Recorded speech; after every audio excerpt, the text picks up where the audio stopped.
bénis au nom de Jésus-Christ. Amen. En vérité, je vous le dis, celui qui n'entre pas par la porte dans la bergerie, mais qui monte par ailleurs, est un voleur et un brigand. Mais celui qui entre par la porte est le berger des brebis. Le portier lui ouvre et les brebis entendent sa voix. Il appelle par leur nom les brebis qui lui appartiennent et il les conduit dehors. Lorsqu'il a fait sortir toutes ses propres brebis, il marche devant elles.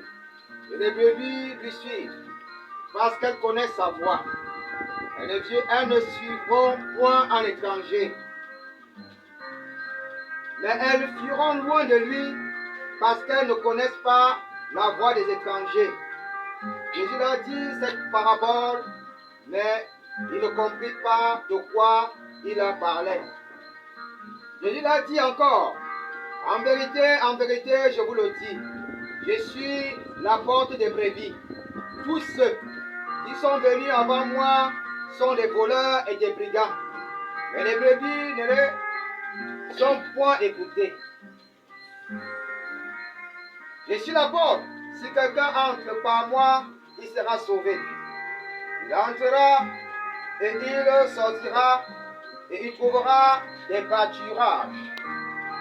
Le voleur ne vient que pour dérober, égorger et détruire. Moi, je suis venu afin que les brebis aient la vie et qu'elles soient dans l'abondance. Je suis le bon berger. Le bon berger donne sa vie pour ses brebis.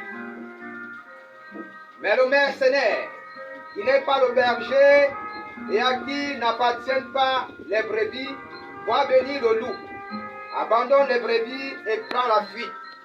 Et le loup les ravit et les disperse. Le mercenaire s'enfuit parce qu'il est mercenaire et qu'il ne se met point en peine des brebis. Je suis le bon berger. Je connais mes brebis et elles me connaissent, comme le Père me connaît et comme je connais le Père. Et je donne ma vie pour mes brebis. J'ai encore d'autres brebis qui ne sont pas de cette bergerie. Celles-là, il faut que je les amène. Elles entendront ma voix. Il y aura un seul troupeau, un seul berger. Le Père même, parce que je donne ma vie afin de la reprendre. Personne ne me la ôte, mais je la donne de moi-même. J'ai le pouvoir de la donner et j'ai le pouvoir de la reprendre. Tel est l'ordre que j'ai reçu de mon Père. Il y eut de nouveau, à cause de ces paroles, division parmi les Juifs. Plusieurs d'entre eux disaient, il a un démon, il est fou, pourquoi l'écoutez-vous? D'autres disaient, ce ne sont pas les paroles d'un démoniaque. Un démon peut-il ouvrir les yeux des aveugles? On célébra à Jérusalem la fête de la dédicace, c'était l'hiver. Et Jésus se promenait dans le temple, sur le portique de Salomon. Les Juifs l'entourèrent et lui dirent, jusqu'à quand tiendras-tu notre esprit en suspens? Si tu es le Christ, dis-nous-le.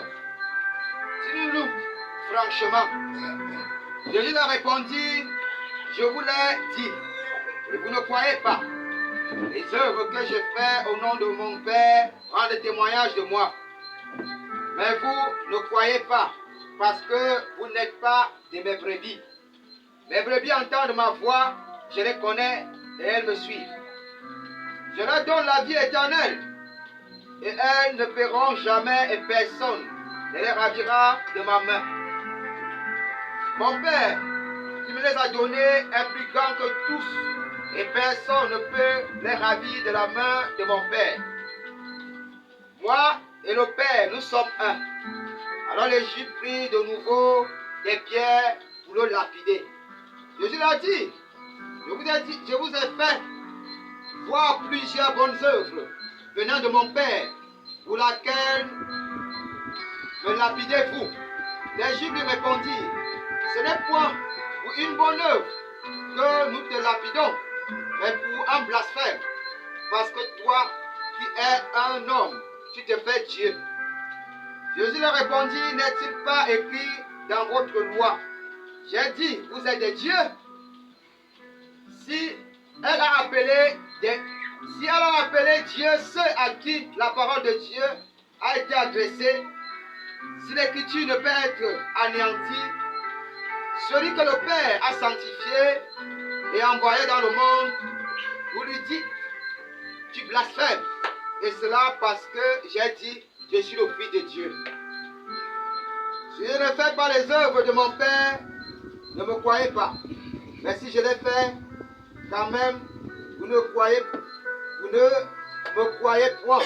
Croyez à ces œuvres, afin que vous sachiez et vous reconnaissiez que le Père est en moi et que je suis dans le Père.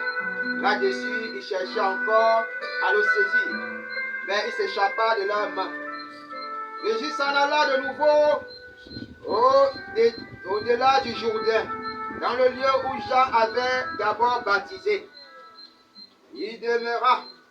Beaucoup de gens vinrent à lui et disaient, Jean n'a fait aucun miracle, mais tout ce que Jean a dit de cet homme est vrai, était vrai.